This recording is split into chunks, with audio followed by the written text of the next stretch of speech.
Amen. I'll read from the book of First Thessalonians chapter 5, verse 23, 5:23. It says, "Now may the God of peace and harmony set you apart, making you completely holy, and may your entire being, spirit, soul, and body be kept completely flawless in the appearing of our Lord Jesus, the Anointed One." I read from the TPT version. It's such a good time to know that there is someone beyond you who loves you much more than you even love yourself. That is God himself.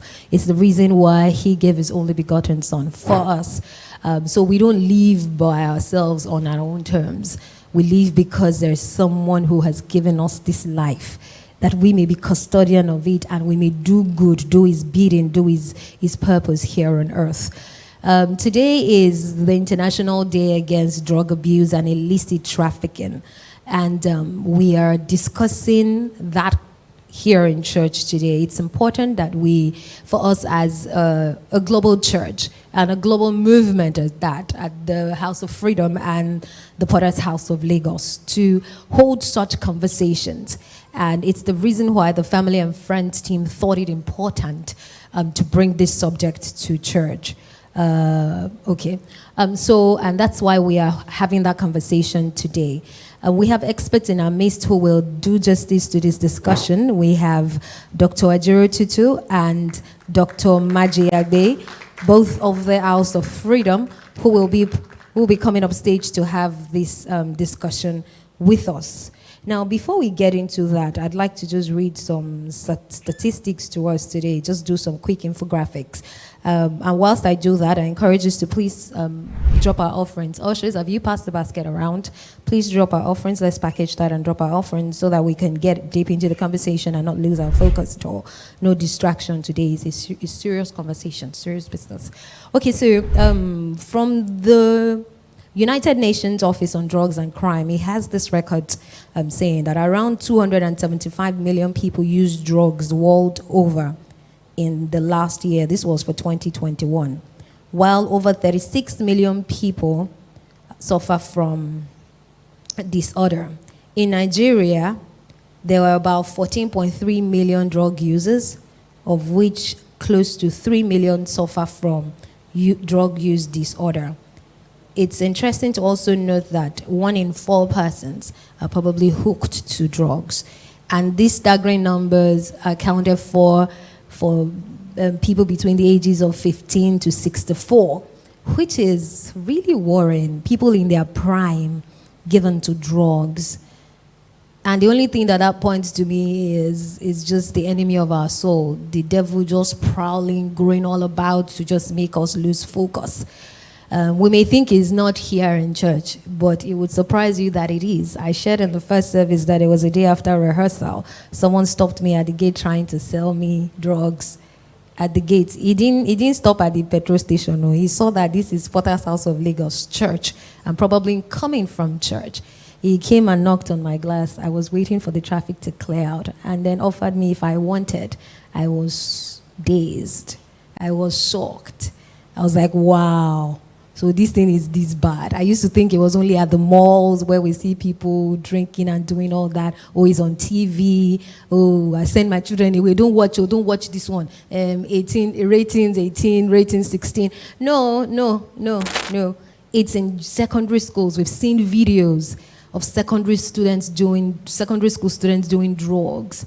I don't know if anyone saw the video. There was one around VGC. It was 2 or 3 weeks ago of some 2 people that were walked back to their rooms. They were high, strolling around VGC. You know VGC is not, I didn't say Alaka, Akala, or Mushio, or where are those places we used to go to? God bless Nigeria. No, I didn't mean that. I said VGC.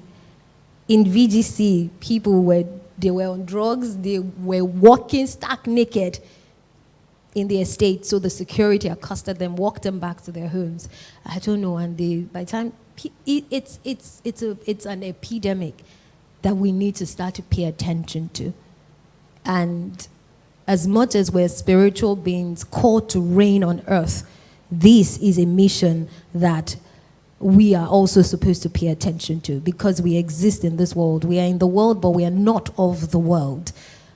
And that's why we're going to have this conversation today. I encourage us to be part of it. Ask your questions, seek clarification.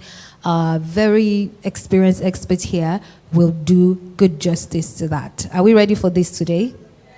I can't hear the people at the back. Are we ready for this today? Okay then, thank you very much. Teenagers, are we ready for this today? It's me and you. Some of you will come to the stage and join us. Are we ready for that one too? Okay then, awesome. Absolutely. Thank you very much. Okay, so we have a quick video which we would play. Media, you can let us know if it's ready. Is it ready? Okay, it's not ready. We will play a video. It's a testimony of one of our amiable guests, not the ones here. He is based in Enugu. His name is Mr. David Folarami, who was a drug addict, and he has overcome that. What do you call them now? A survivor? Are they also called survivors? Okay. But he's championing a cause. He set up a foundation to work with people to create awareness, to help people overcome this. He has a unique story to share, and we will take it in the course of this service today. I'll quickly read the profile of our guests so that we get into the conversation. Time is fast spent.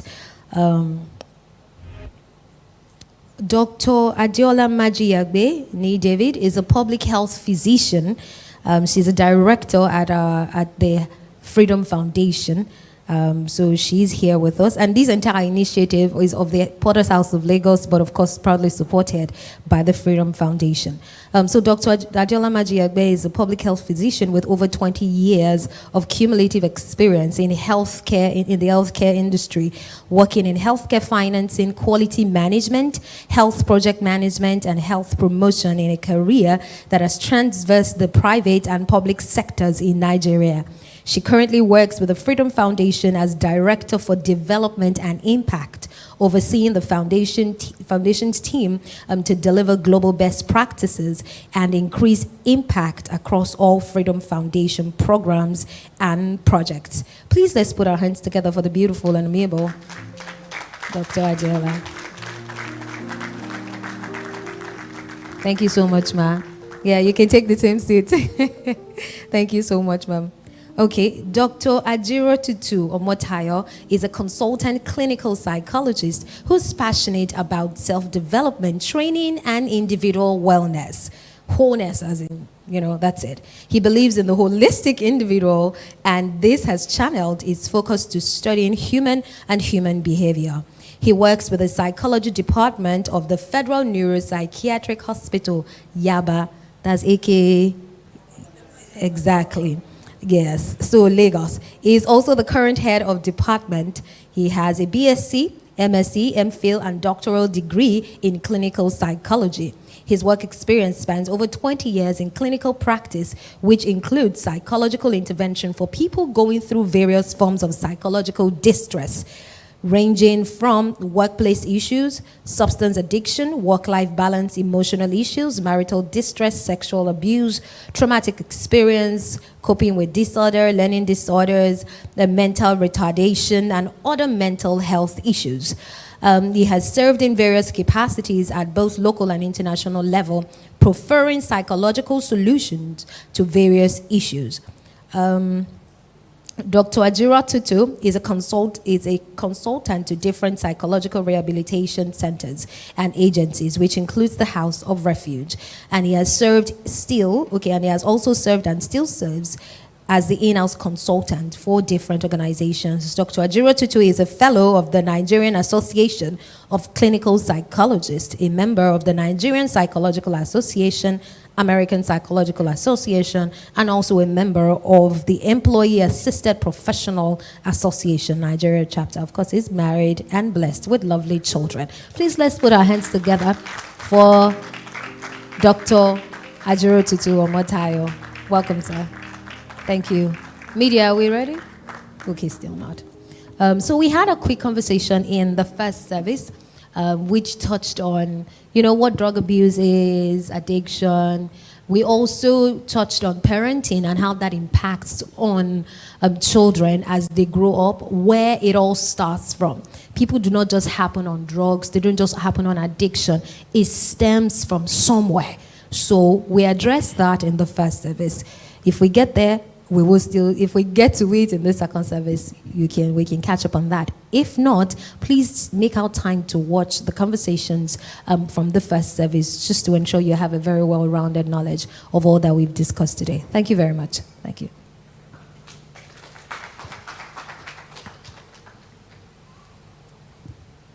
Wow. Thank you very much, Ma and Sir. We're back at it again. Thank you. Okay, so I just want us to go straight into it. We've seen a lot of growth in drug addiction, and alcoholism, drug abuse, and all. Where you started from, just to provide a quick context for our people, what really is drug abuse? What is drug addiction? Why do people take to drugs?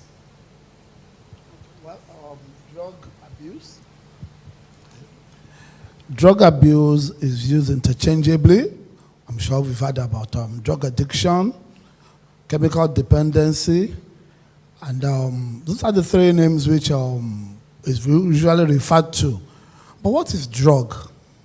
Well, drug is a substance which we use legally, probably prescribed by doctors. She's a medical doctor. When we visit the hospital, they prescribe drugs for us, and it alters us physically or psychologically. So that is legal. And we have, and what is substance?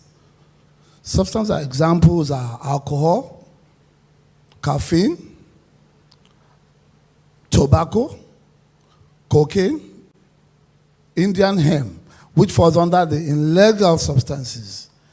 And these are experiences which we go through when we use.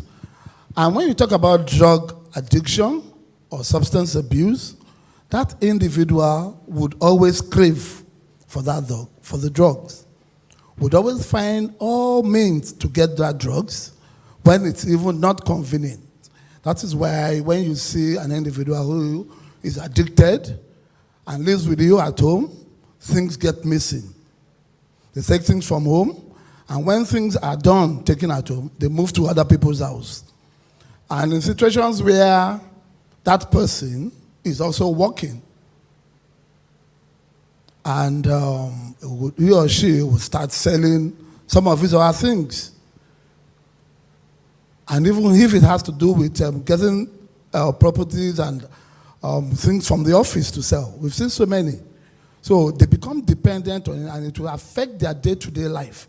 It will affect their functioning, it will affect their relationships, it will affect everything around them, even their productivity.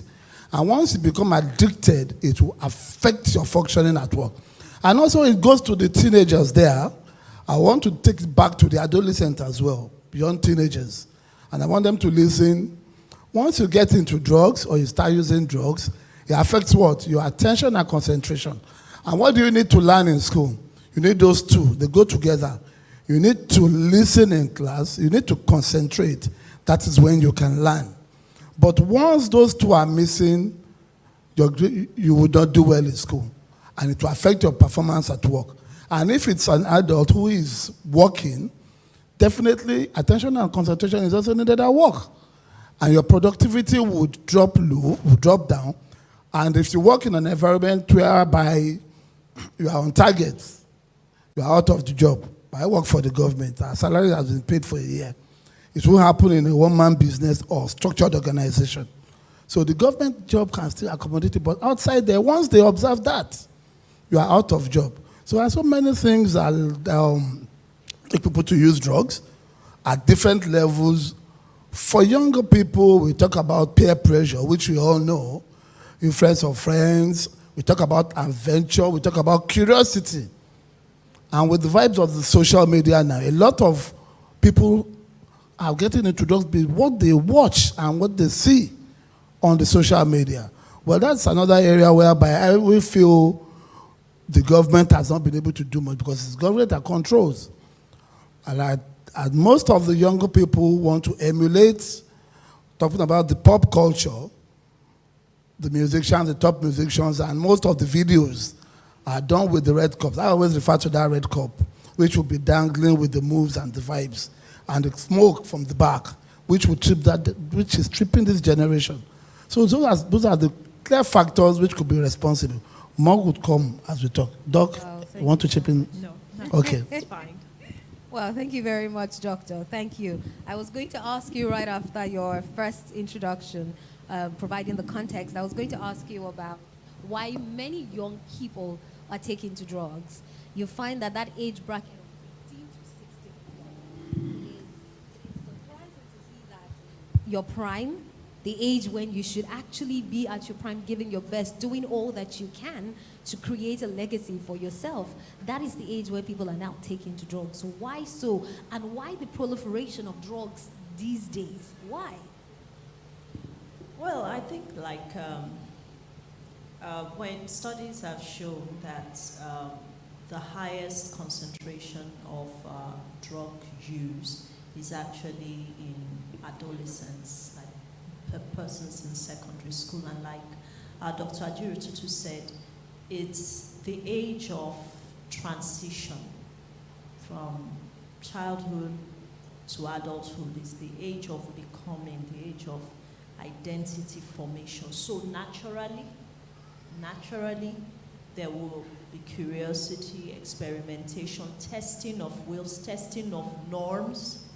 You know, I want to go my way as opposed to what is established. But I think what is driving it here in Nigeria is that there's the availability. There's now access. It's now very, very accessible, like you said, when you talked about someone approaching you. It's now very accessible. It's cheap in terms of even, because cannabis is the most widely used, and it's cheap. It can be, you get a joint at a very cheap price. And of course, it's part of the culture. Remember, peer pressure is all about the conformity. You are still in identity formation. You have not yet found out, okay, it's okay to be me. It's cool to be myself. I don't have to be like other people. And so they're still grappling with having such skills. And so there's this peer pressure and all of that. And the peer pressure is coming to belong in terms of this new culture, like he had described, the pop culture. And then there are not enough of positive role models.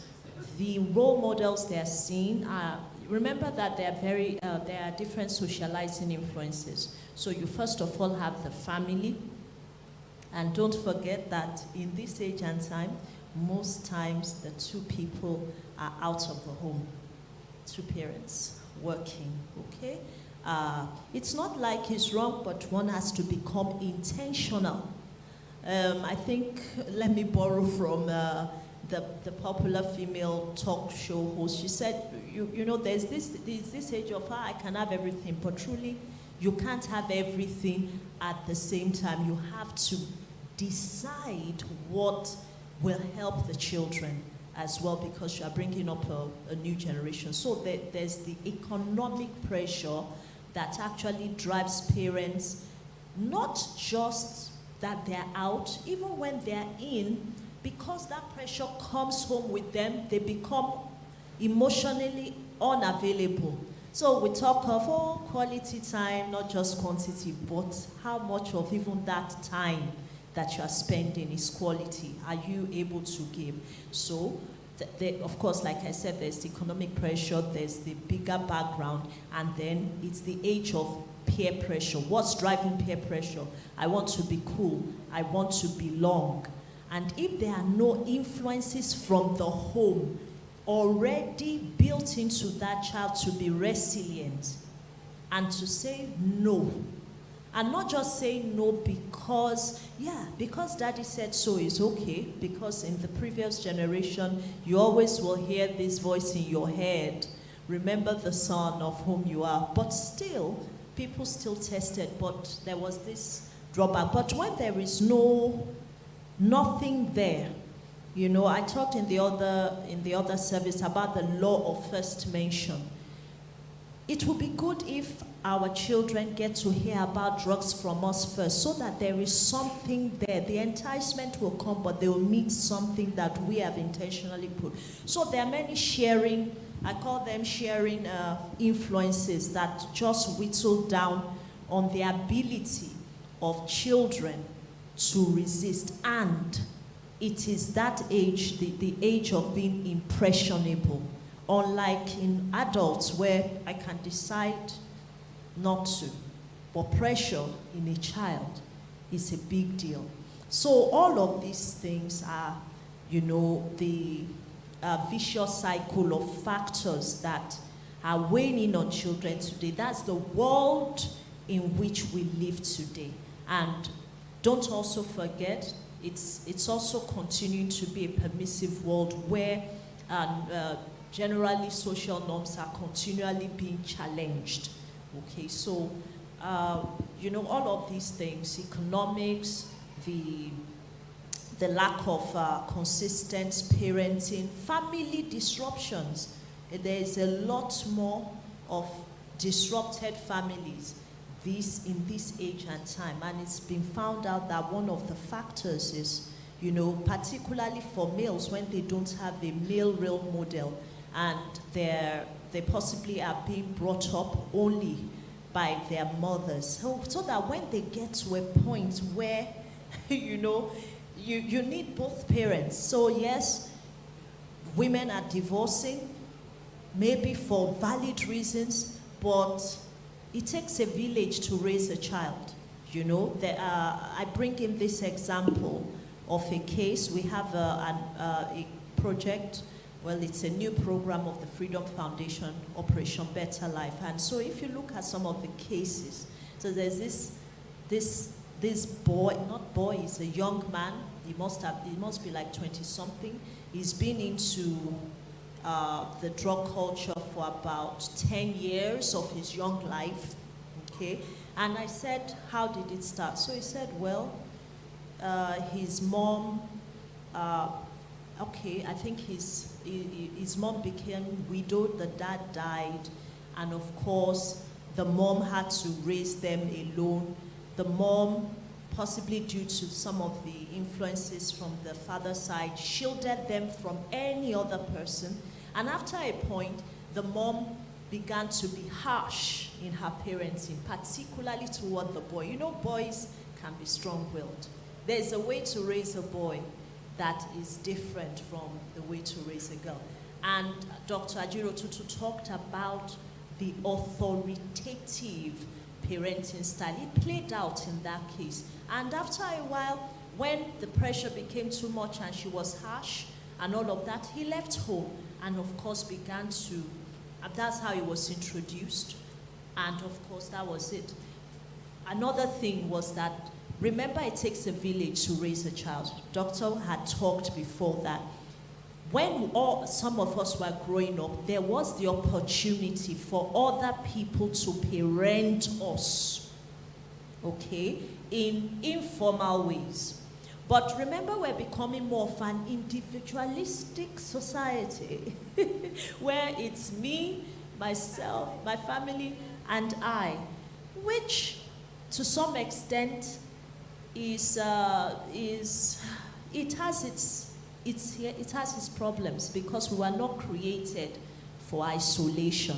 Much as we know that there are issues around exposure of children to unvetted people, it takes a family, it takes a village to raise a child. So some of those sending us to other people exposed us in those experiential moments to another phase, and you grow by that. You become resilient. There are things that perhaps your mother or your father didn't have, but is in that other person, and you know, you pick that up within your arsenal of assets as a young person. But that doesn't exist anymore. We close into ourselves, and this is what, of course, is happening and is driving this. Of course, also, nobody is taught to be a parent, and I think that is an issue. that we can begin to address. We have to start to learn positive parenting or the right parenting skills, and indeed, perhaps begin to have parenting mentors, those that have gotten it right. How did you do it? Or even attend courses, or even set up courses within church to strengthen families.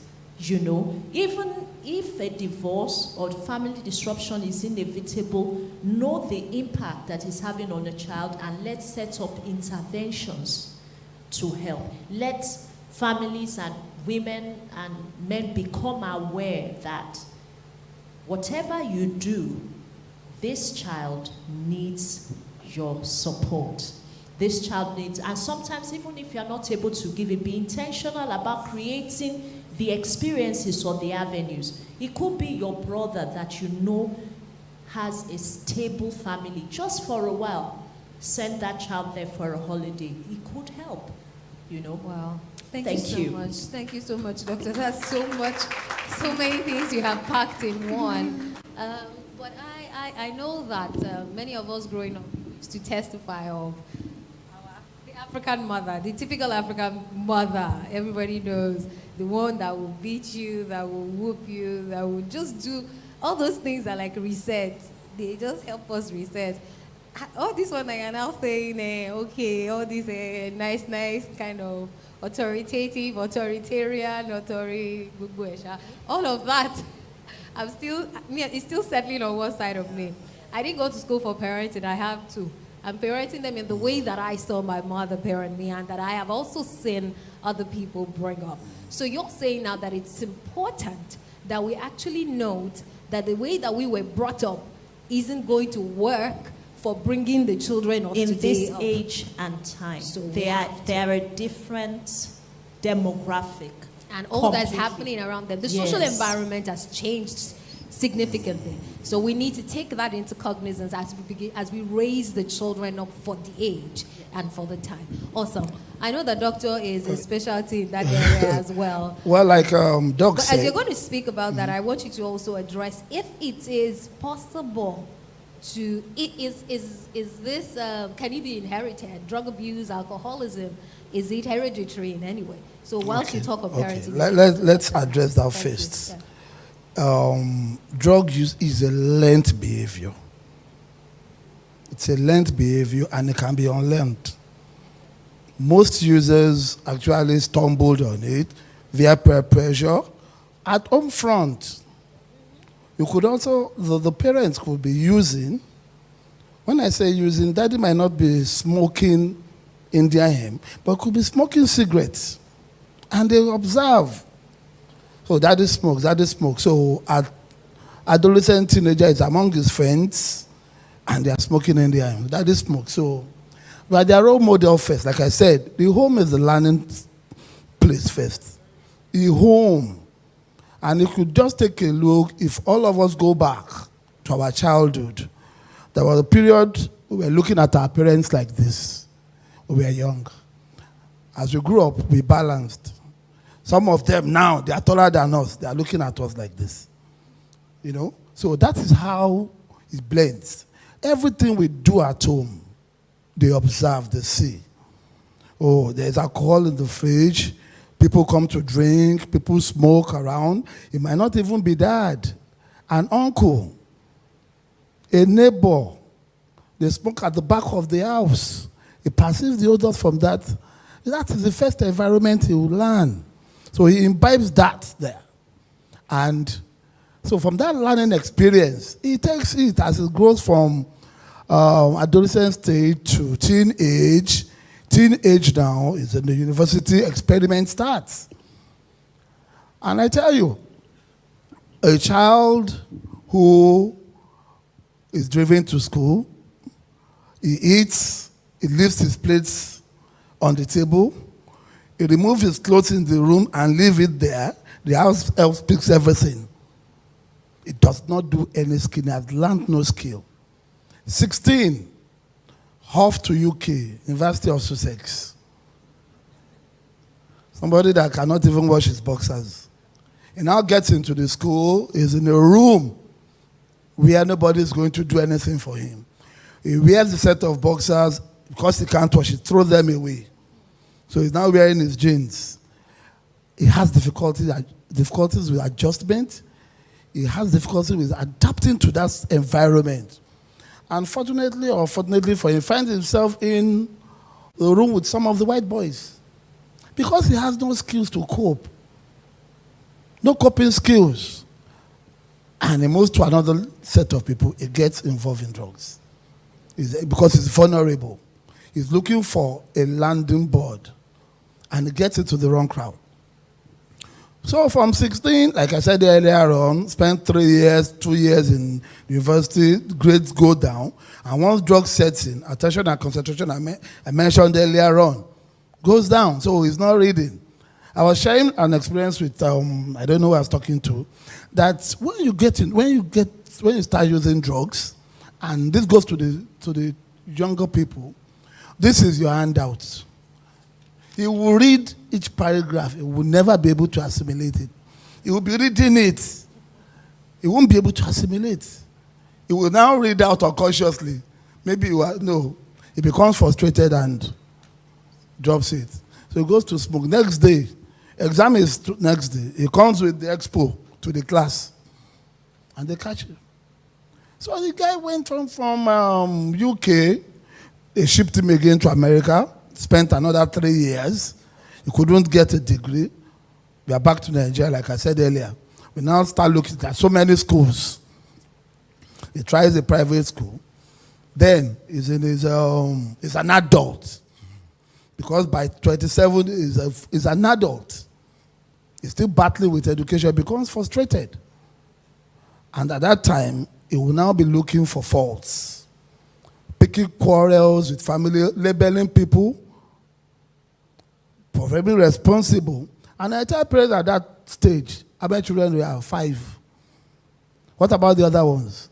Oh, he's working here, he's doing here, it's the only problem. You have not failed. He was given the same opportunity. Like others, in some cases. But peer influence and issues would change the structure. And what do? It boils down to the parents. When we talked about the issue of parenting style, which I explained earlier, we have 4 types.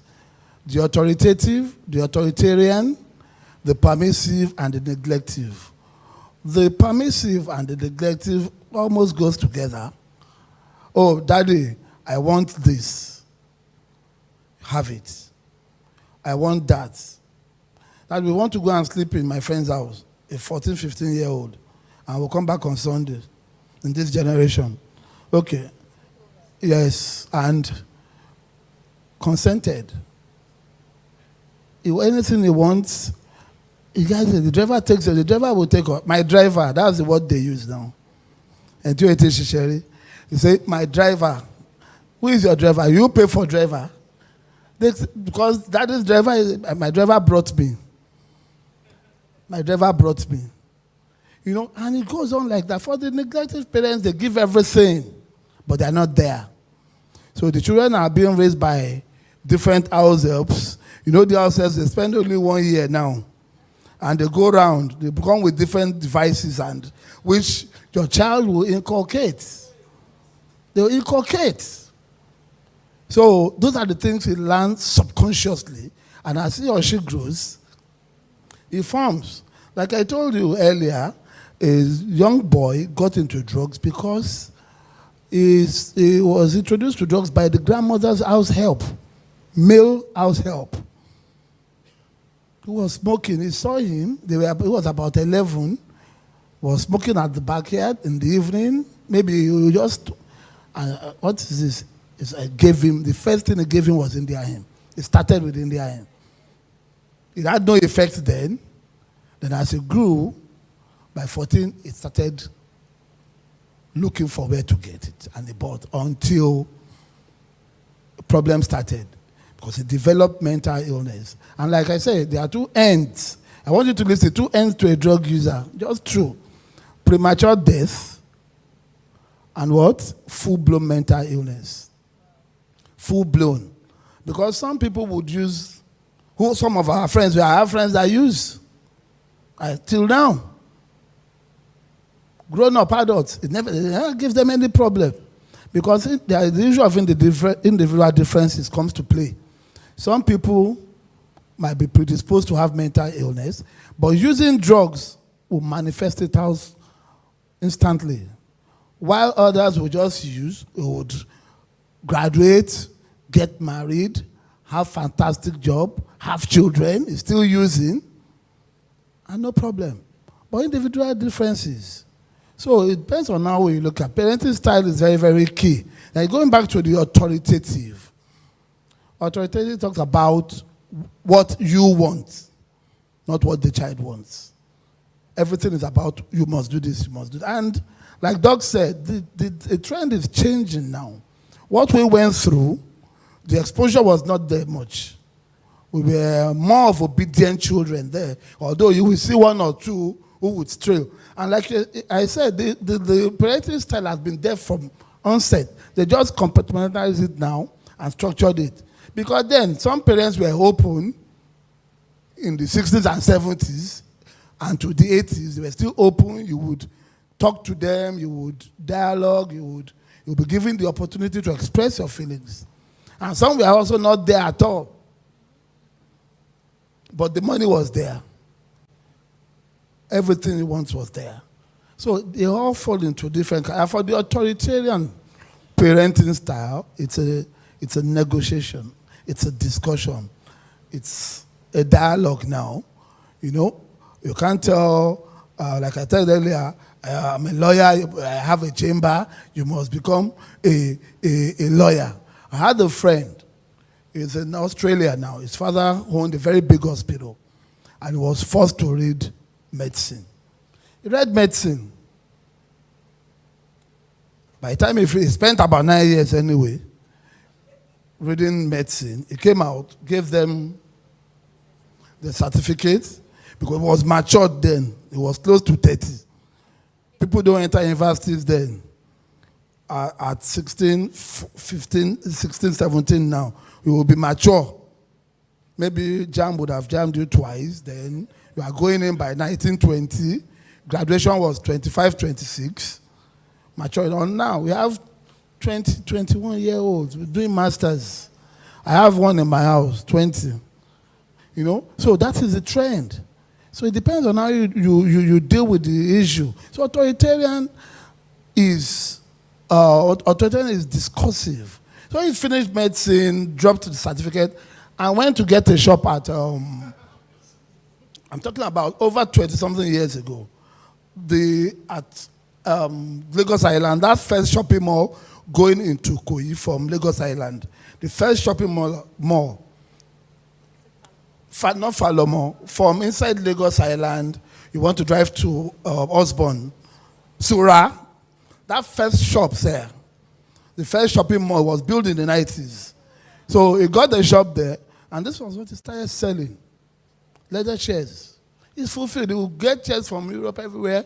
Then they were not making much good furniture then. He would import it and sell chairs, sits down there. He just had only the doctor's sticker on his car and the stethoscope and all that. And it was fulfilled. Some other children like that had fallen into drugs because they become frustrated. He was able to pass through medical school because he had an average IQ. Like I said, so parenting style is key. We need to work around it. At times, we borrow here and there. We use our discretion at times. And for the single parenting, which Doc mentioned, some marriages broke up. The mother might not be responsible. The father might not be responsible for the breakup, but it happens, which is what we are seeing now. Even with professionals, truth be told, we are in the church. But we professionals, we are looking at situations whereby we don't want homicide anymore. We are seeing so much. Whereby when it gets so toxic, we've done this, done that, and we don't want to see somebody get killed. We talk about separation. We don't want somebody to die. The end case of the Adeola, I did an analysis of that video, of that incident that happened. And I just took my mind to that flat. Remember the case? The bank, yeah. Yes. I took my mind to that apartment and I was wondering why would he kill her and stab her like 65 times? If you want to kill someone, you could have taken a blow with an iron object or something. But I now visualize that scene. He was in the sitting room. Probably she was nagging, following from one place to the other, and he was moving around, and impulsively he reacted, and it just went on until he came to his senses, and nobody knew what happened in that apartment. So, single motherhood or fatherhood, I always want to balance the gender. I have a friend who is taking care of 2 children now and is doting on them. So we look at that. It doesn't mean some mothers will put in their best to give the children the best, but peer influence. And for the children, I always come back to you, you always turn back the clock to the parents. Oh, you are responsible for this. What if daddy has been here? What if mommy has been here? And we hear that in practice. They want to use that as a defense mechanism.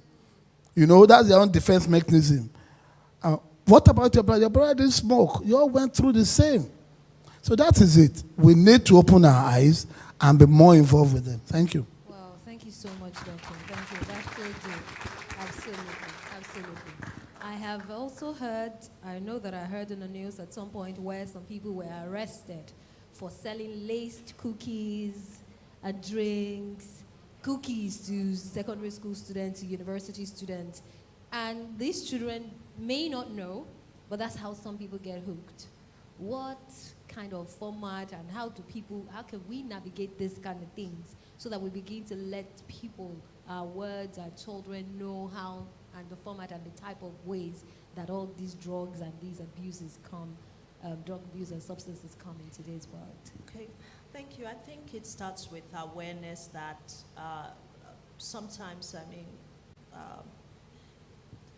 the devil comes like an angel of light, and the drug dealer wants to sell his product and will find a way to sell it. So I think it just starts with the awareness that these days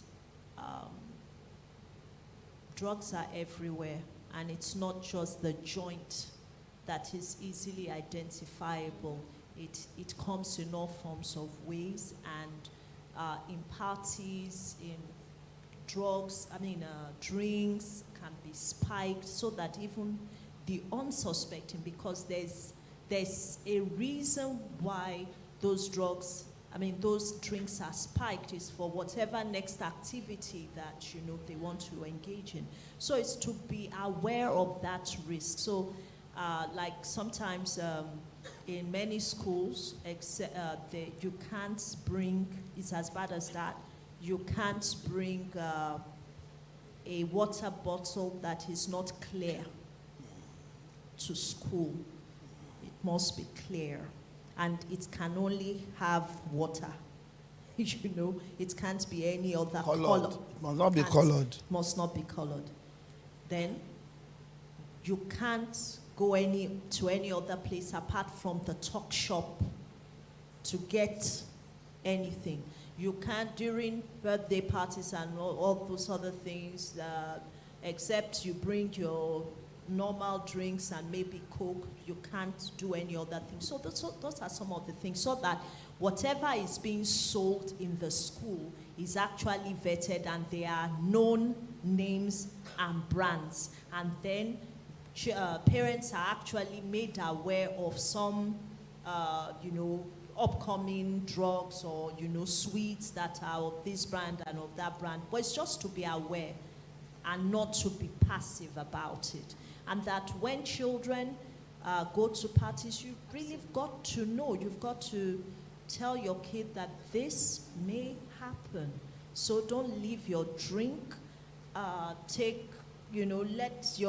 Don't let anybody serve you a drink, because anything could happen. And many people, it was not even their own intention. Yes. And addiction is funny, like Dr. Ajirotutu said, because it depends on the substance.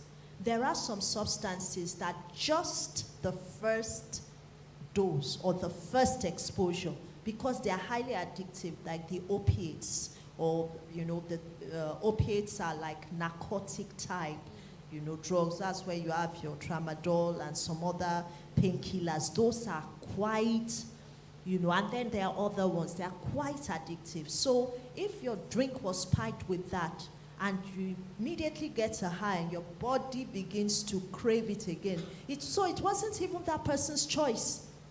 It was just because they were in an environment where, so peer influence, knowing your children's friends, it's an important prayer.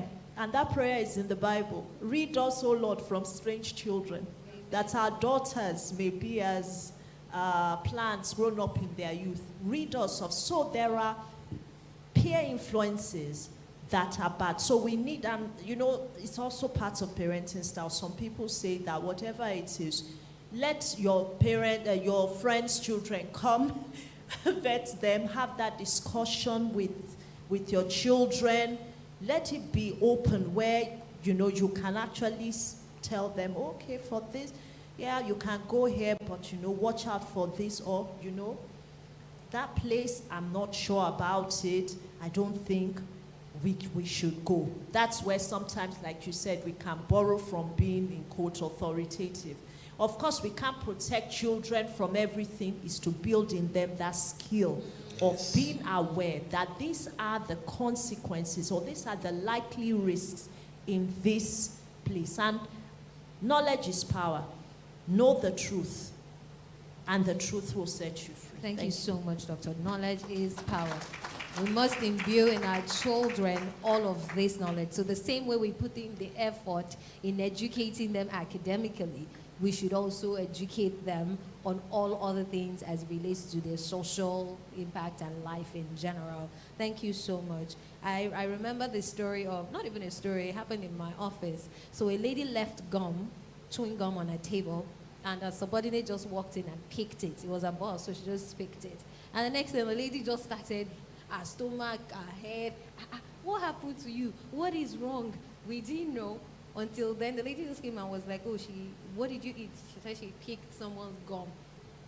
And we're like, and she was like, why did you eat the gum? Why did you do this? It was later we now found out that the gum was actually not gum. Yeah. Yeah. So Yeah.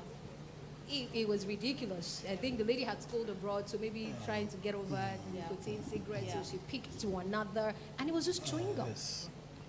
I was surprised. I was dazed. But my question to you as we start to round up this section, please, can we note our questions down? Then we'll take a video. But my question to you is, you mentioned two ends. There are two ends to every drug user, right?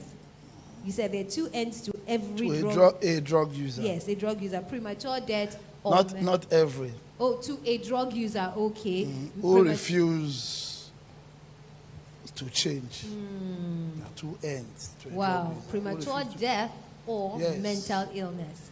That one I wanted us to stress. To stress on, because we've seen people who are, especially in this age of digital things. I see a lot of all this. No offense to the people who are techie. There's some guys that I know, they code, they are software developers. If the guy does not take whatever, he cannot code. And he can go hours, overnight. He will walk through the night and deliver on your work. And I feel that is a wrong example. He's hooked on something, but he's still doing the work. How do we then ensure that he's not modeling rubbish to the people who are looking at it? He is still coping for now. If you could recall, I talked about levels of breakdown, mental breakdown. I gave an example of some people who would use and pass through. It depends on the level of what they are using. That's a factor. someone who is using cocaine or heroin, most of these substances are laced at times. Are laced. So you've heard about the word OD when they overdose. A lot of my patients or clients, I use both interchangeably, are died due to overdose. They'll just find them in their room. Because at times some of these things that are sold to them are mixed. They are mixed. Some get infected because they share the same syringe. And drug use goes with sex.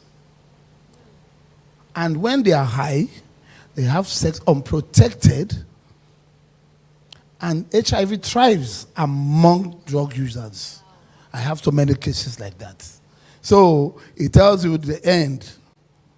And when they become positive, they are still using, they are not going for treatment. And what is it? That's an end. Wow. You know, that's an end. So, and for example, Indian hemp is cheaper, it's more available, and it's faster to make people develop mental illness. You know, because now the drug will become secondary. The drug will do the damage. The Indian would have done the damage. That person will develop major psychiatric condition. And once it breaks down, maybe it breaks down, it starts having hallucinations, hearing voices, seeing things that people don't see, stripping self naked, restlessness, becomes aggressive. You know, they start manifesting all those symptoms. And they are clear symptoms because the drug, the Indian has done the damage. And if you take a wrap of Indian hemp, just a wrap, it stays in your system for 30 days. Yeah, a wrap. It stays in your system for 28 to 30 days, which is different from cocaine, heroin.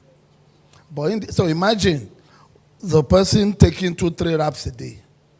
It gets to a stage, then they would break down. That person, he's still coping.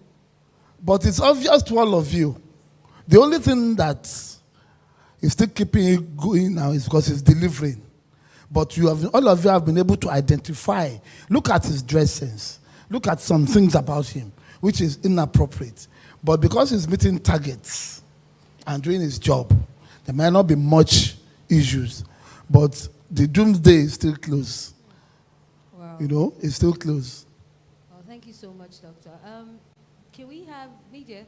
Do we have? Okay, can we quickly take a video? Media, can we take the video? Yes, thank you. Prince and Mr. Folarome, thank you. Thank you, Church.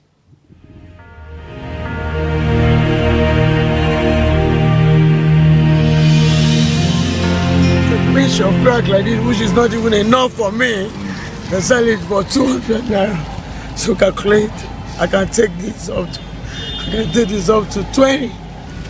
Lying to people, get the money small for this thing.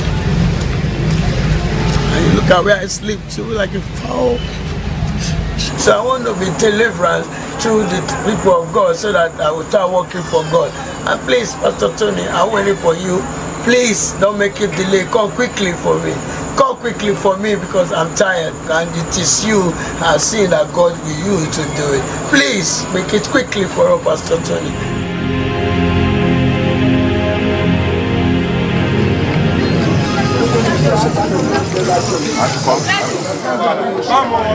They are in pain now that the chain has been broken. Pastor Tony, this is my chance now and I'm ready.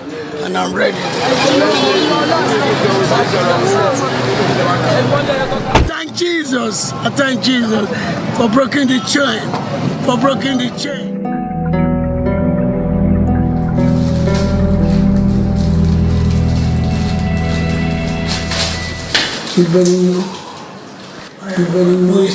Yay. My leg like this. Keep burning you. It's burning you.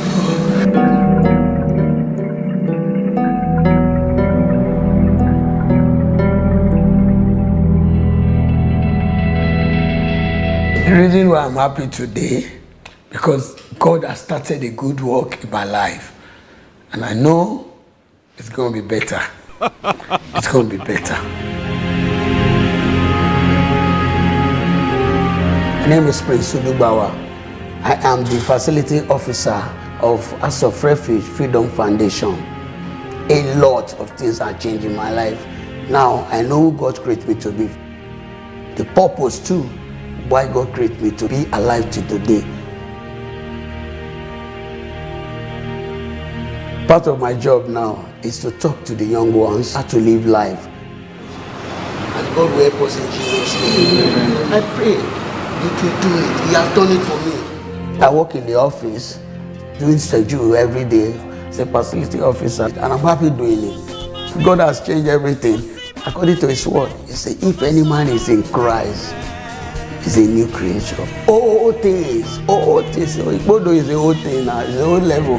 Now we are in a new level, so no more going back to Igbodo. We call it Fiji. No more going back to it.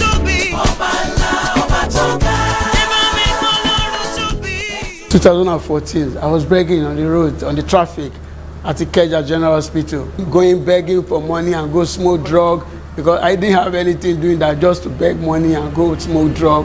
So that was just the life I was living. Now, I'm still standing, spiritually, physically, financially. Now, I could have been a dead man. I could have been in the grave. Graveyard is a lonely place. There's no hope for the dead. There's no hope. I remember that day, Pastor Tony came to pick me at Ikpodo. The drug dealer all were mocking me. You only change. Oshima Padawa. Atiriru Mori. Only change. But look at it now. I'm still standing. Now I'm in a good relationship. I'm going to do my wedding, and you're going to invite you all. And that day is going to be those drug dealers that said I will not last. I will still come back there. That day, they will know that, yeah, God is powerful. I've left the drugs. I live a normal life. My mind is no more there. I'm so sure of my future. It's bright. I so much have the guarantee. Just watch me. Give me a few years. You start to hear my name all over the world. I am Prince Udugbawa.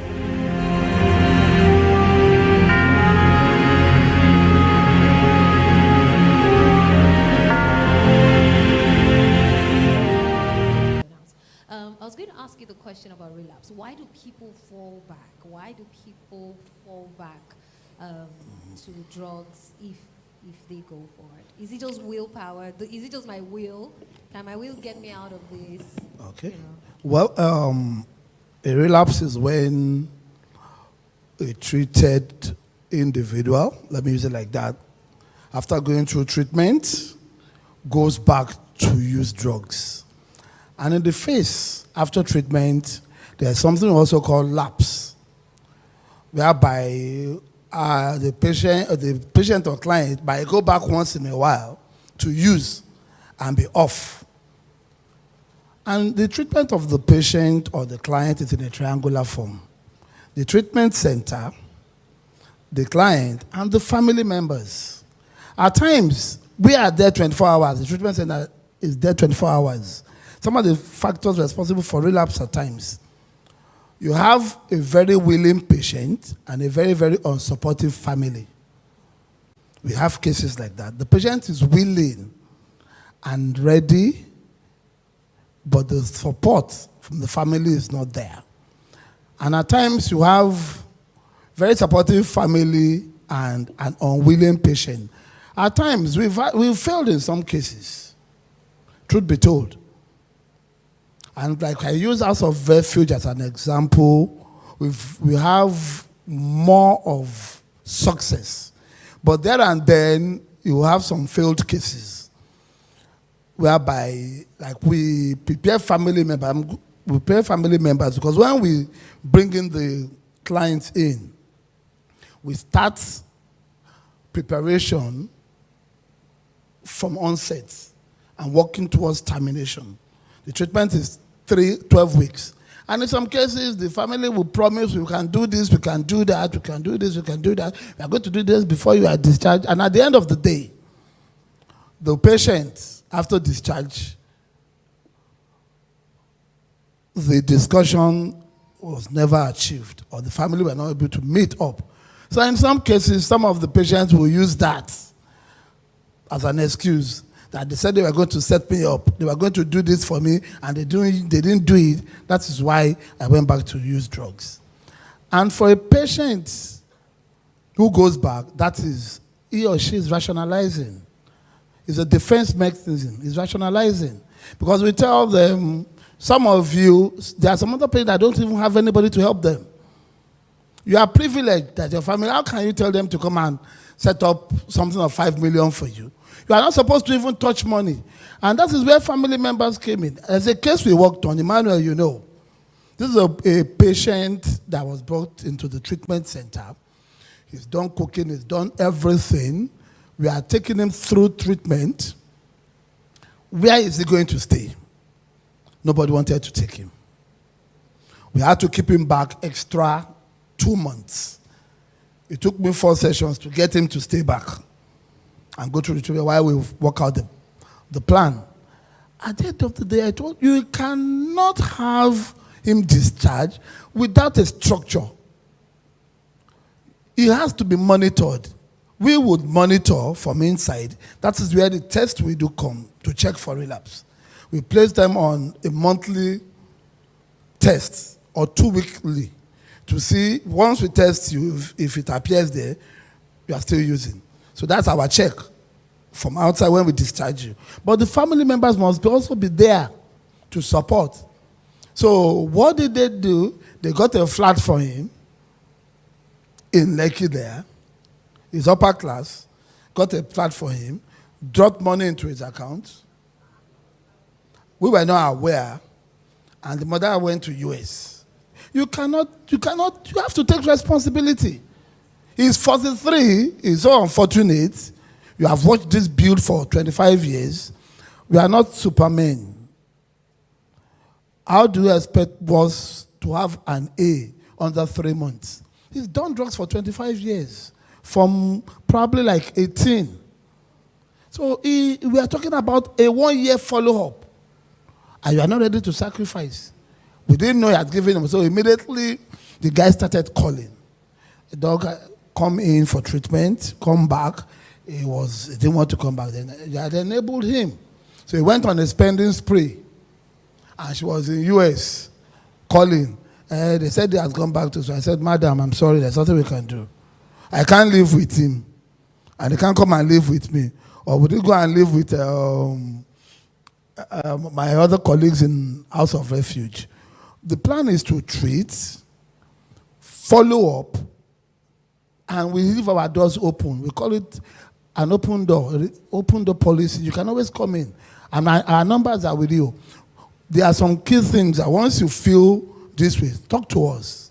You can come in, then we work out things. Because it's always there. The feelings are always there. Some will tell you, oh, I don't want to take in them. I'll stay with cigarette. But cigarette is a gateway drug. It brings back all those experiences, those feelings, and you find yourself going back. At times, so it's either there or there. Some is the patient. Once the patient is not ready, he's not ready. What you do, I'm telling you from my 25 years of experience, there was a patient, he got to a period I was almost having problems myself. Once I see him, I start fretting. Because if I actually grew up together, managing him in Yaba, I came as a copper, I was a patient. So we were on first name terms. And it got to a stage, there's something we call transference and counter-transference. I can't see you anymore. Go and talk to somebody else. And you can do that. So if the patient is not ready yet, well, there are some medications that have been able to help to an extent, but to me, I'm still of the old school. The patient must get to a level playing ground, must be motivated, as you said, must have insights.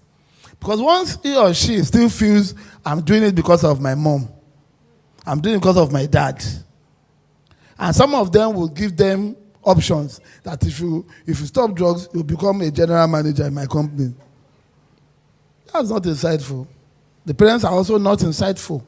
Because we tell them, we explain everything. So many factors which comes from the family members and also for the client at times. So that is how it runs. Wow. So, Thank you so much, Doctor. Thank you. and for Prince, Yeah. that we saw the video, when he came, he landed into my hands. We worked on him. That should be about 6 years ago.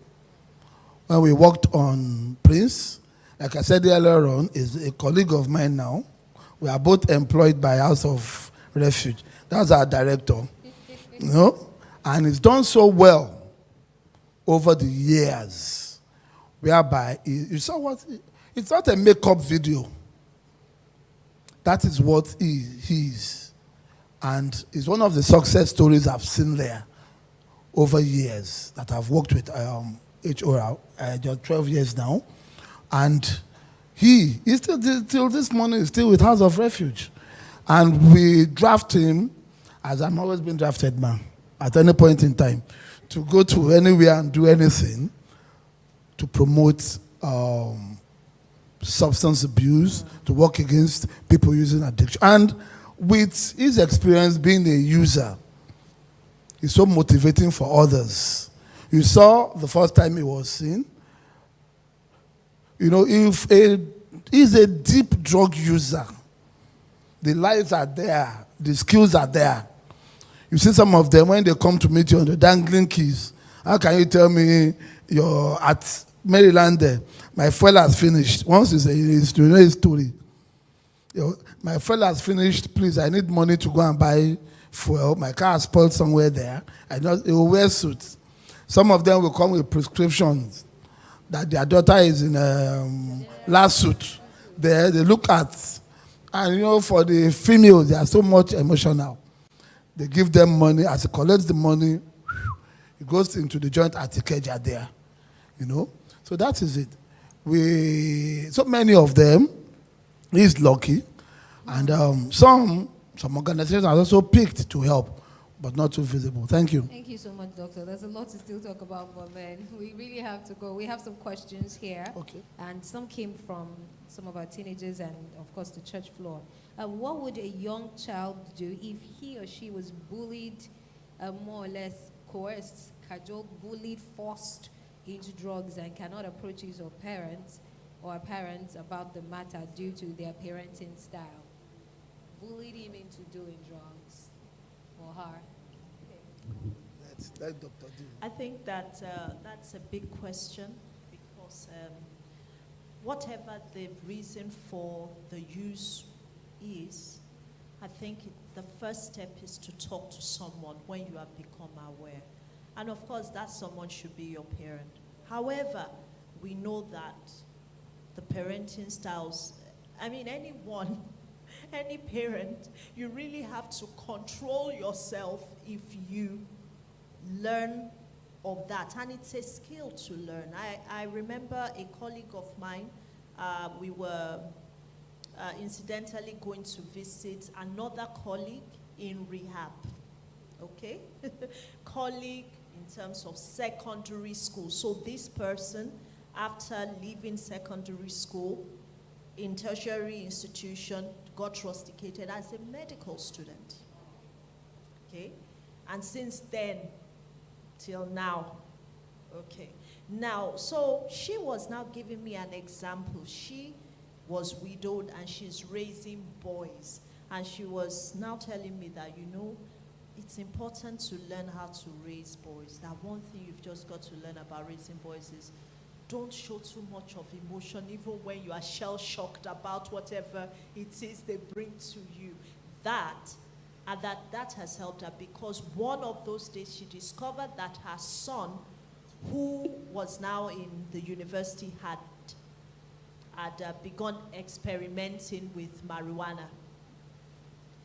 And of course, she didn't show any kind of emotion. Oh, really? Okay, so let's talk about it. And somehow he was able to, you know, quit and stop because it was in the experimental state. But, you know, the parenting style matters. However, if that is not working, there are other places. For instance, we're going to show our hotline where you can actually call in to speak with a trained counselor. That counselor can then have the information, help you, and then help to intervene with the parents. Because like Doctor said, one of the key success factors to coming out and sustained recovery, not just recovery during the rehab, sustained recovery, is the family support. Wow. You understand? So there are hotlines, you know, and there are organizations. Another thing is that the school system, sometimes if you have a guidance counselor or there is a youth-free drug club in your school or a trusted teacher, sometimes those could be confidants that you can just talk to, who are then able to talk with your parents. But it's important to speak with a professional, okay. And you know we can broadcast that. And I think that it's important. We'll show the number, but someone asked there that, and if they had threatened to harm you, almost the same question, but just with a bit of, they force you to doing the same thing, bully you and do all that, you take drugs, and which you probably didn't know that it was drugs, and then they threaten you and that tell you that they'll harm you. Like, so it's still finding someone that you can trust to talk to speak to. Yeah. So I'm thinking this person may be saying, church, if I go and tell church, they will stigmatize me. They will look at me like, this small boy, you are taking drugs. Oh, your mommy would know. And we'll this call is for the prayer reason, meeting and deliverance. And this is the reason for drug awareness education in church, so that we can create safe places. So it means that it's safe for you to talk. To these, to call these lines, these counseling lines, and I think that helplines. Perhaps one service we can look at as churches is getting our counselors to become drug informed. Okay. You know, drug aware and informed, and how to actually help and guide children and other people that come, and so that there's a safe space. Don't also forget that the bully uses threats. Yeah. Okay? So the bully or whoever it is uses threats. And what he wants to do is to isolate you from speaking out to others so that he can continue his reign. Yes.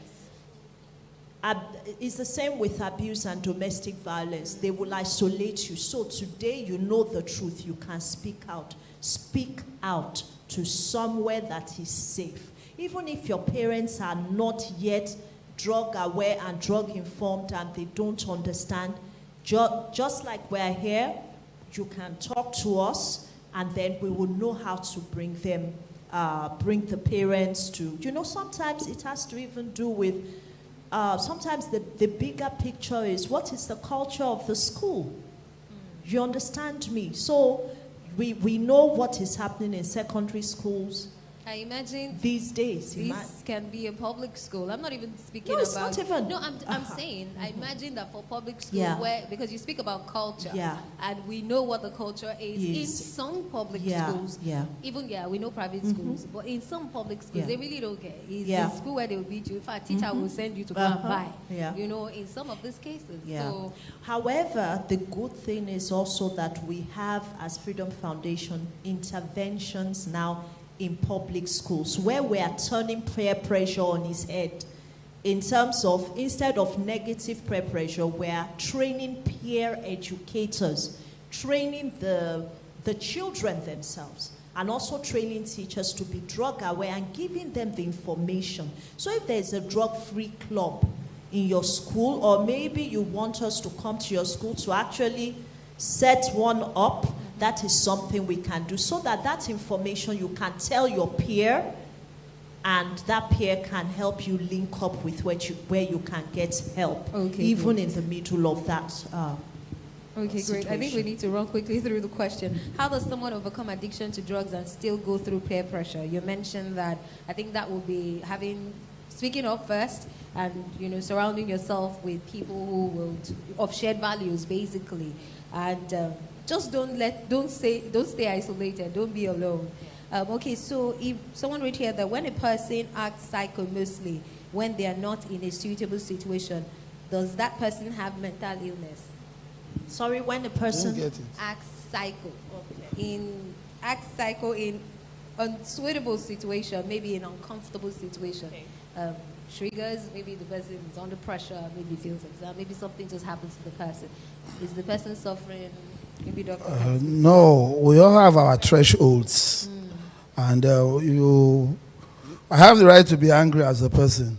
Any other person. I'm not sure I said angry. I said I know. sounds In terms of that, it just psycho, like- it use that cycle is just a word they use. Anybody use that? Oh, it will just go. Maybe something happened to him or her, and the first thing that comes with cycle is aggression, which could be verbal aggression or physical aggression.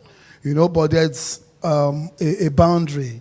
There's a line where if that person crosses, it becomes abnormal. It becomes abnormal, and he or she can seek. But if it's a frequent occurrence, at any time he gets angry, he breaks plates, he breaks windscreen, he brings the screens of the TV, he throws things at people, and come back to apologize, or he injures people.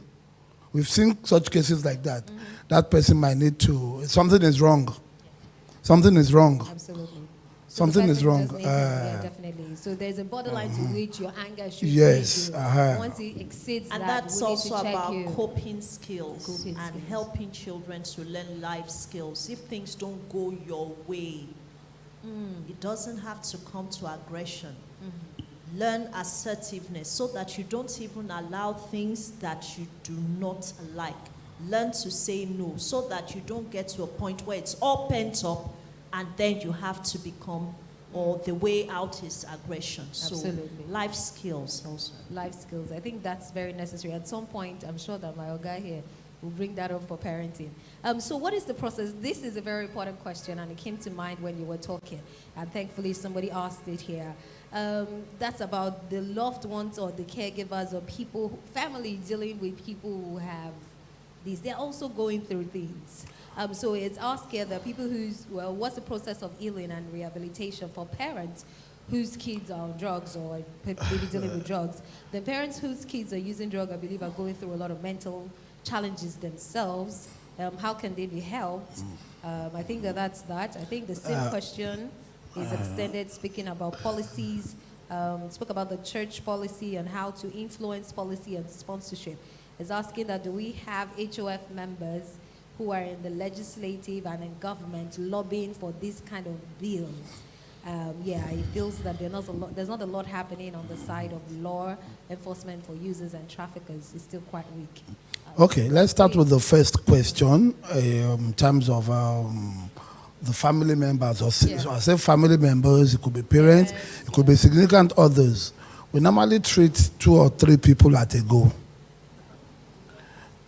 The family members are also going through, so we normally treat them as they go. Absolutely. Along with the patient, because it comes to some of them as a shock. When they discover, because some of them don't even know until something major happens. And they come into treatment, and over time, we render counseling services for them, because like I said earlier, the treatment is a triangular form. And over time, because some of them, there's this issue of I expressed emotions, whereby some of them are over-involved even in the treatment. I've had to go on webinars, so many Zooms, to talk to parents who would bring some experts from US to be involved in our treatment. And that one will take on us. I said, don't worry, we'll answer them. They are paying us. So they have the right to bring anybody. Are we using this? Is there a psychologist there? Is this person happening? And they have sleepless nights. I'm talking about parents.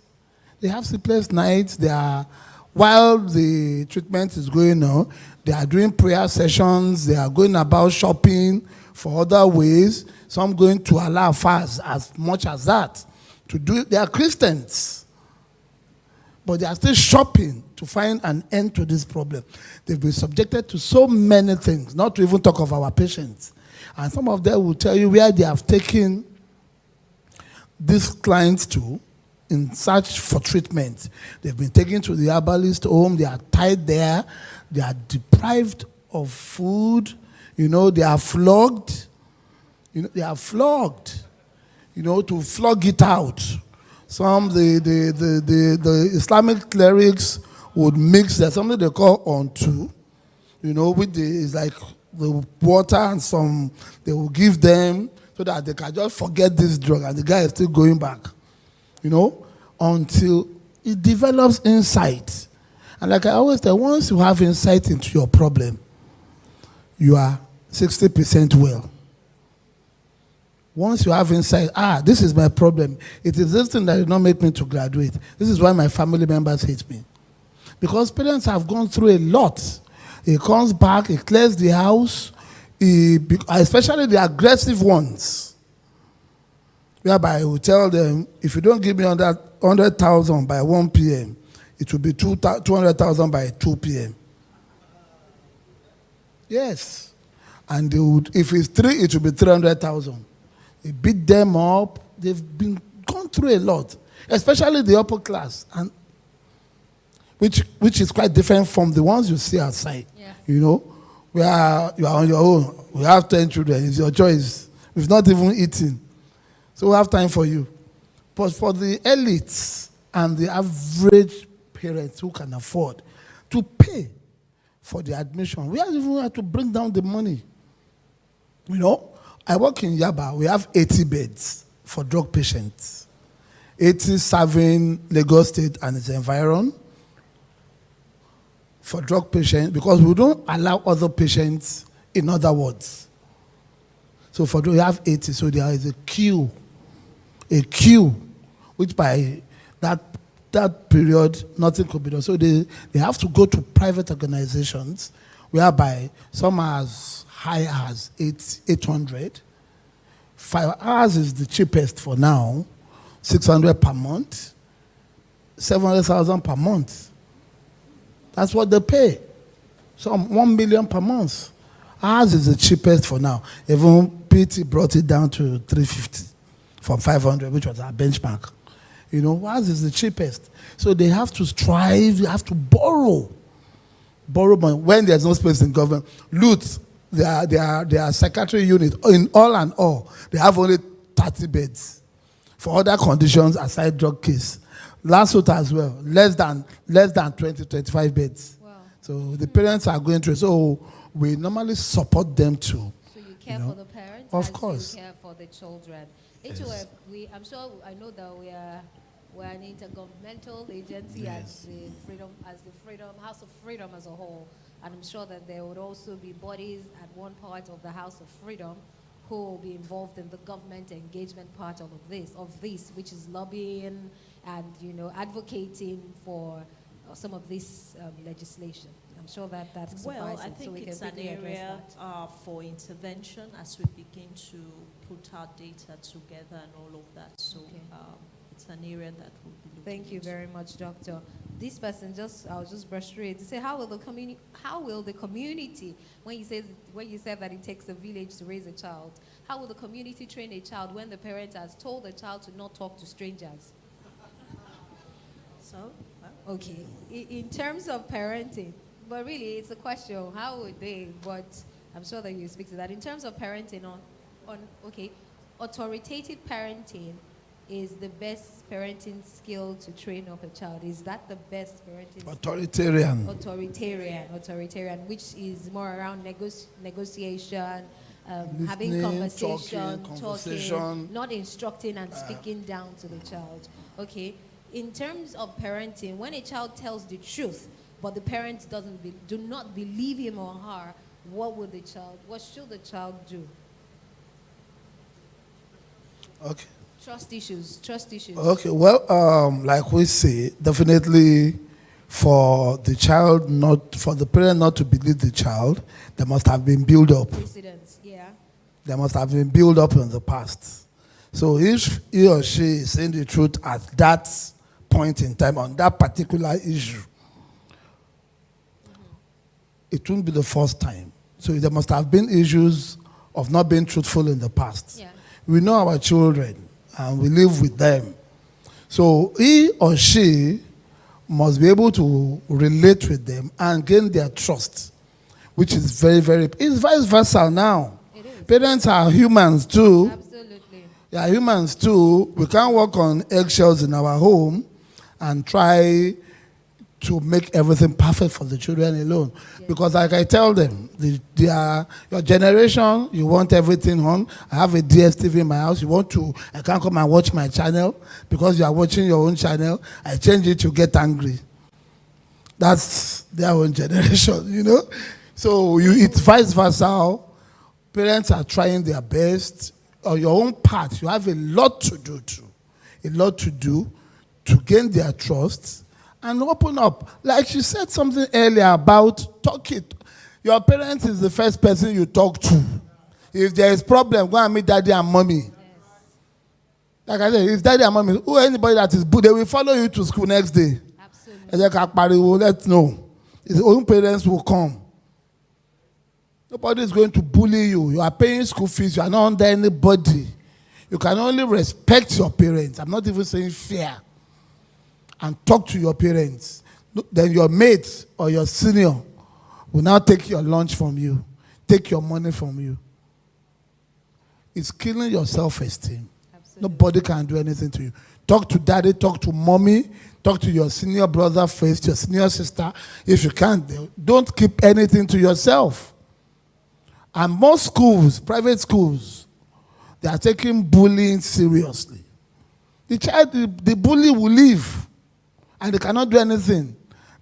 The bully will leave. So there's nothing to keep anything to yourself. Talk to daddy and mommy. Talk to your aunties. Even if daddy and mommy is not around, talk to somebody immediately. That's it.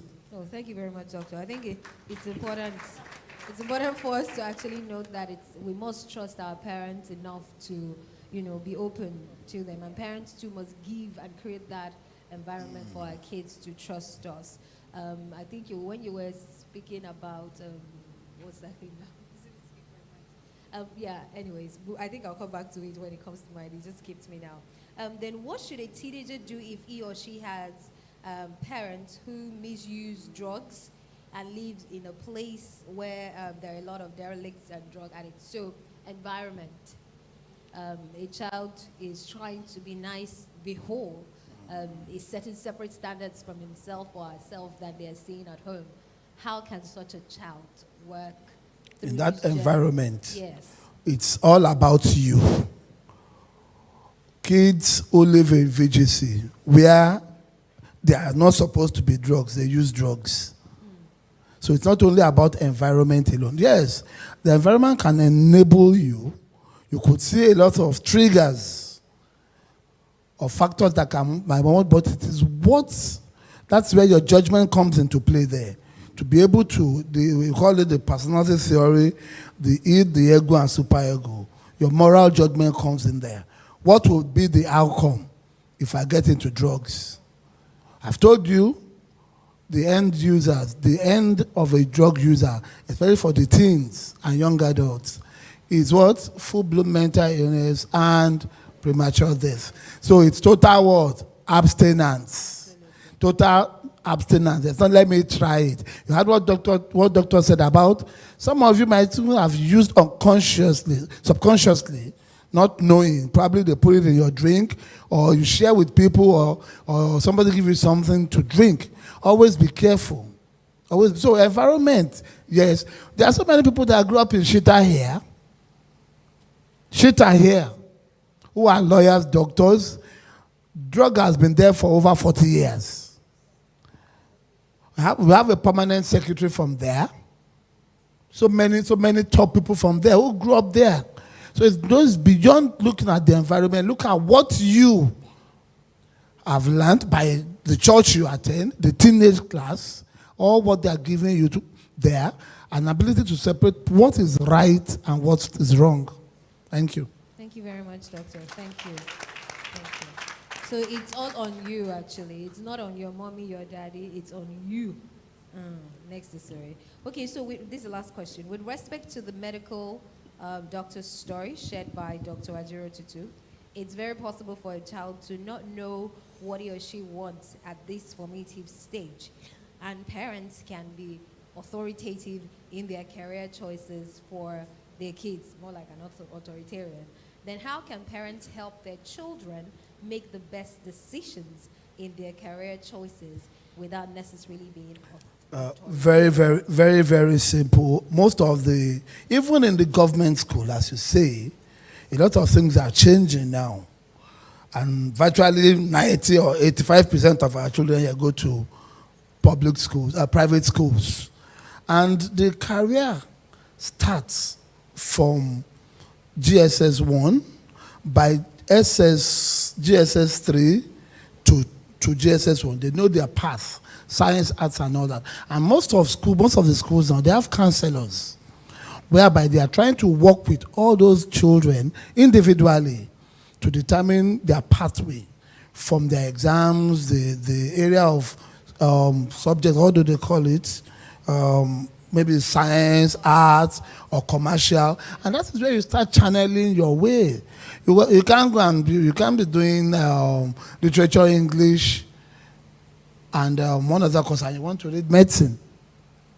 So you must be a science student to channel that path towards engineering, any other one. And now where there's so much competition, except if you are going to a private university where the money can be paid.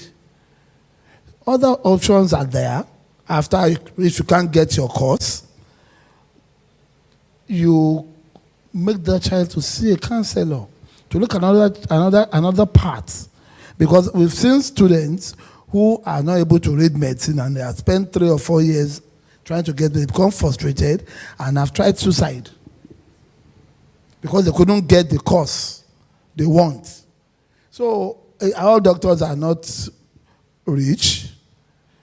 Okay, so in this case, I'm imagining that maybe the child wants to actually do music. He wants to be a musician. Or he wants to be we are battling with that. He wants to be an entrepreneur. And mommy say you must study law. We are battling with that now. A lot with that. And like what I always tell you, want to do music. And some of the parents had seen the talent when they actually have talent. They've done a demo, they've done some recordings, and it's not a bad idea. But education also has its way. And, my own worry is that this song self, it goes with drugs now. I'm always worried about that. But let's still do school. Do you understand? And let's still look at your music. But the kind of music comes into play at times because it brings them. That's Emmanuel, that you all know him. Emma is a musician, right? He sings gospel music. And he's not doing drugs. He leads a lot of people. I use him as an example for some of them who he had come to talk to some of them in the centers. So it doesn't stop you from achieving your goal. But by the time you want to stop school for this music, what makes you feel you are going to blow? I tell them, what do you think what makes you special? What makes it special? I tell them. Somebody won a Grammy now, and he did not finish school. That's the thing they will tell you. Yeah, I always have answers for them. Okay, please. I always have answers for them when they say, yes, you think everybody is Burna Boy. Okay, you know it. So I tell them, it doesn't mean so many people have come and gone in music, whereby it's just a face of the moment. Maybe only 3 or 4 of them have stayed on top.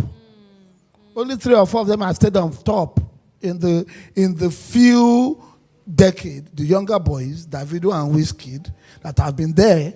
I know their music, so I talk to them. Do you understand? I've been there. Okay. So many of them had gone down. They are working in offices now. Mm-hmm. Yes, 9 to 5. Yeah. They are working abroad. That's what 80% of them are doing abroad now. So it's easier to hide there than here. So with your education, it gives you an advantage, something to fall on. That's it. Thank you so much, Doctor. Thank you very much. I think that wraps it up for the questions from us here. But I just want you were touching on it just at the moment. I don't know who's wrapping up for us, but I just want you to touch on it. What are some of the signs that you will see in your house if your partner or your word or anyone around you has taken to drugs? What are some of the signs to look out for so that you know? You mentioned things going missing. They can't account for the debit or the money. They've sold some things. How do you really? What are some of the things you really look out for? I think first of all is a change in behavior. So you know your child, or you know your partner, or you know their usual person, and then that person, just for one reason or the other, someone that was normally introverted begins to just be very bold and extroverted, and you just can't account for it, because of course some of the psychoactive drugs, they're stimulant. So one of the things that you will notice is, and that's why actually when you look at the Agberos, they take those drugs to be able to put on a stronger and bigger persona to be able to do their job. Okay, so someone that is normally, the personality is normally this way, changes, or someone that was normally very ebullient becomes withdrawn and all of that. And then when they become secretive and they just want to hide. It's just like, let's look at the cigarette smoker that takes the tom-tom to hide hide the breath and all of that. So they become more withdrawn, more secretive. You can't account sometimes for where they are, and they don't want to tell you. Those are early things. But remember that early on, sometimes you don't even see it at work, or it doesn't show yet in performance, because at that time the performance is still up. But there's a deterioration of the relationship, whether it's the mother to parent to child or spouse. There's more conflict, there's withdrawal, you can't engage anymore. But by the time it progresses, of course, into a disorder and the body has become kind of dependent on it, you then begin to see that they are staying out more. Sometimes somebody just gets lost and doesn't come back home for days. Maybe starts with one day and then explains it away, then comes back, then it goes to 2 days or 1 week.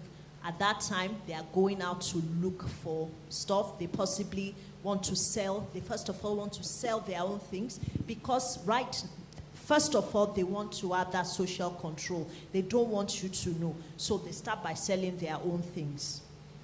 Then once their body is craving it and going into withdrawal, they have to start now looking for things, in the house, selling this and that.